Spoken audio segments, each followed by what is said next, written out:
नमस्कार, मी डॉक्टर कीर्ती. हिवाळ्यामध्ये आपली त्वचा रुक्ष होते, हवेमध्ये कोरडेपणा जाणवतो, वात वाढलेला असतो आणि त्यामुळे जठरंगसुद्धा वाढलेला असतो.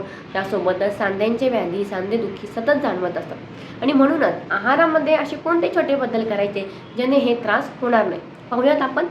तर पहिला म्हणजे आपला जठराग्नी वाढलेला असतो आणि त्यामुळे आहारामध्ये पचायला जड असे पदार्थांचे सेवन केले पाहिजे. त्वचा रुक्ष होते, म्हणूनच त्वचेतून कोरडेपणा कमी करण्यासाठी आहारामध्ये स्निग्ध पदार्थांचा समावेश करावा. त्यासोबतच सांधेदुखीचा त्रास होतो, म्हणून जरा हाडांना बळकटी येण्यासारखे जसे की खारीक, खोबरं यांसारखे पदार्थांचे सेवन केले पाहिजे.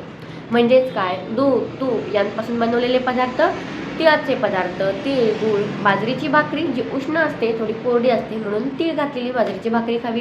गूळ हे सुद्धा उष्ण असतं परंतु स्निग्ध असतं. त्यासोबतच बदाम, खारीक, डिंक यांपासून बनवलेला डिंकोडा हे खाणं गरजेचे आहे. जे नॉनव्हेज खातात त्यांनी सुद्धा या काळात नॉनव्हेज तुम्ही जास्त खाल्ले तरी सुद्धा चालू शकतं. असे हे आहारामध्ये छोटेसे बदल म्हणजे काय, स्निग्ध आहार, पचायला जड म्हणजे मैद्याचे पदार्थ अतिरिक्त खाऊ नये, नाहीतर मला अवष्टंभ होतो. म्हणून दूध, तूप किंवा मधुर रसात्मक जे पदार्थ आहेत म्हणजे गोड आहार नेहमी सेवन केला पाहिजे. फक्त डायबिटीस असणाऱ्यांनी काळजी घ्या. असे बदल करा आणि फरक अनुभवा. धन्यवाद.